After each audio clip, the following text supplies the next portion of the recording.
সকলকে ইম্মানুয়েল। দেখেন আমার হাতে একটি পানির বোতল আছে এবং এই বোতলের ভিতর যে পানি আছে সেটা যদি আমি এখন শেষ করে ফেলি তাহলে এই বোতলের কিন্তু কোনো মূল্য নাই। বোতলটা দেখেন অনেক সুন্দর, মুটকি আছে, এর সুন্দর একটা সিল আছে এবং বোতলটা কিন্তু অনেক সুন্দর করে ডিজাইন করা। এই বোতলের ভিতর যে পানিটা আছে এটার গুরুত্ব বোঝানোর জন্য এবং এটার গুরুত্ব মানুষের কাছে বোঝানোর জন্যই, এটাকে ধরে রাখার জন্য এই বোতলটাকে সুন্দর করে কোম্পানি ডিজাইন করছে এবং সুন্দর করে বোতলটাকে কিন্তু বানাইছে। কিন্তু এই পানিটা যখন আপনি খেয়ে ফেলবেন তারপরে কিন্তু এই বোতলটার কোনো মূল্য নাই।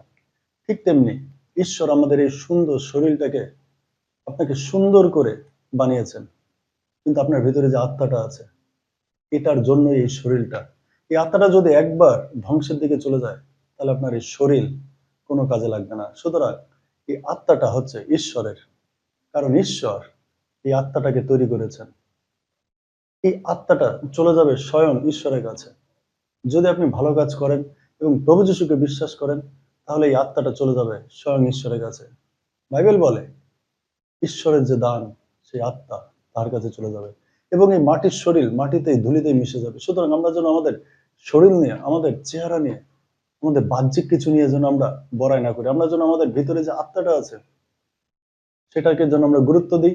আমরা যেন সেই আত্মাটাকে পরিচর্যা করি, যেন একদিন ঈশ্বরের কাছে আপনি যেন যেতে পারেন। ইম্মানুয়েল, ভালো থাকবেন, সুস্থ থাকবেন। ভালো লাগলে ভিডিওটা অবশ্যই শেয়ার করে সবাইকে জানিয়ে দেবেন। ঈশ্বর আপনাদের প্রত্যেককে আশীর্বাদ করুক। ইম্মানুয়েল।